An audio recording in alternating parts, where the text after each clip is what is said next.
خوش آمدید۔ اکثر دھوپ کی وجہ سے جو ٹیننگ ہو جاتی ہے وہ کافی ضدی ہوتی ہے اور جانے کا نام ہی نہیں لیتی۔ تو آج ہم اسی مسئلے کا ایک زبردست اور مکمل طور پر قدرتی حل دیکھیں گے۔ آئیے شروع کرتے ہیں۔ یہ تو ہم میں سے اکثر کے ساتھ ہوتا ہے۔ چھٹیوں پر دھوپ میں گھومنا پھرنا تو بہت اچھا لگتا ہے، لیکن اس کے بعد جو ٹین ہوتا ہے وہ ایسا لگتا ہے جیسے اب ہمیشہ کے لیے رہ جائے گا۔ لیکن فکر کی کوئی بات نہیں، اس مسئلے سے نمٹنے کے لیے ایک بہت ہی آزمودہ اور طاقتور گھریلو نسخہ موجود ہے جو شاید آپ کے کچن میں ہی چھپا ہو۔ یہ کوئی عام سا مکسچر نہیں ہے، بلکہ اس میں شامل ہر چیز کو خاص طور پر اس کی خوبیوں کی وجہ سے چنا گیا ہے۔ یہ سمجھ لیں کہ یہ ایک بہترین ٹیم کی طرح مل کر کام کرتے ہیں تاکہ جلد کو اس کی اصلی حالت میں واپس لایا جا سکے۔ تو چلیں اب اس کے سب سے دلچسپ حصے کی طرف آتے ہیں۔ آخر وہ کیا سائنس ہے جس کی وجہ سے یہ سادہ سی چیزیں مل کر اتنا مؤثر کام کرتی ہیں؟ سب سے پہلی اور بنیادی چیز ہے بیسن، جو صدیوں سے جلد کی دیکھ بھال اور صفائی کے لیے استعمال ہوتا آ رہا ہے۔ اس کا سب سے اہم کام ہے جلد کی اوپری سطح سے مردہ خلیوں یعنی ڈیڈ سکن کو نرمی سے ہٹانا۔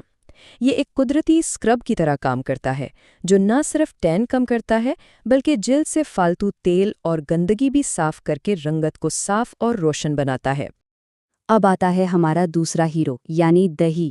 جہاں بیسن جلد کو اوپر سے صاف کرتا ہے، وہیں دہی ایک طرح سے اندرونی یعنی کیمیکل صفائی کا کام کرتا ہے، لیکن بہت ہی نرمی سے۔ اور یہ سب کمال ہے لیکٹک ایسڈ کا۔ یہ دہی کا وہ اہم جز ہے جو مردہ جلد کے خلیوں کو جوڑ کر رکھنے والی گلو کو کمزور کر دیتا ہے۔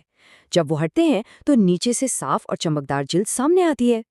ہمارا تیسرا جزو ہے ہلدی، ایک ایسا مسالہ جو نہ صرف کھانوں میں رنگ لاتا ہے بلکہ اپنی شفا بخش اور رنگ نکھارنے والی خصوصیات کے لیے بھی جانا جاتا ہے۔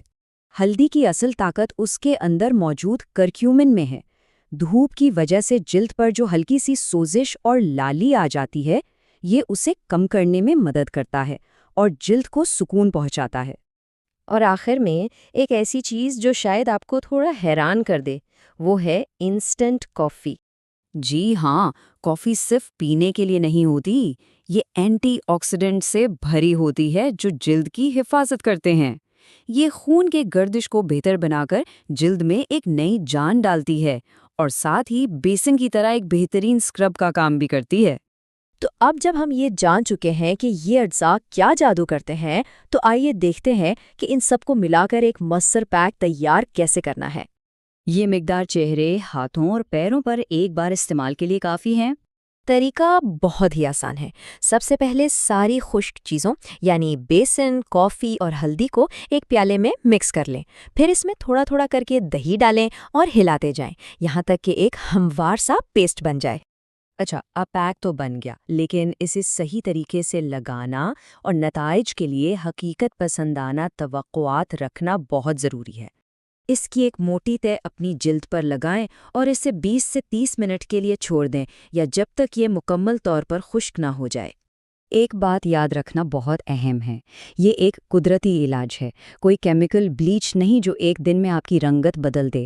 یہ آہستہ آہستہ کام کرتا ہے اور آپ کی جلد کو زبردستی گورا کرنے کے بجائے اس کی قدرتی رنگت کو بحال کرتا ہے۔ اس میں سب سے ضروری چیز ہے مستقل مزاجی۔ اگر آپ بہترین نتائج چاہتے ہیں تو کم از کم 1 مہینے تک ہر دوسرے دن اسے استعمال کرنے کا ہدف رکھیں۔ اور ہاں، مزید ٹیننگ سے بچنے کے لیے سن اسکرین کا استعمال کبھی نہ بھولیں۔ تو یاد رکھیں کہ قدرتی علاج راتوں رات ہونے والے معجزے نہیں ہیں، بلکہ یہ آپ کی جلد کو اس کی اصل صحت اور چمک کی طرف واپس لانے کا ایک سفر ہے۔ اس میں صبر اور مستقل مزاجی کا پھل آپ کو ایک صحت مند اور چمکدار جلد کی صورت میں ملے گا۔ تو کیا آپ اپنی جلد کی کھوئی ہوئی قدرتی چمک واپس لانے کے لیے تیار ہیں؟ یہ سادہ لیکن بے حد طاقتور نسخہ اس مقصد کو حاصل کرنے میں آپ کی بھرپور مدد کرے گا۔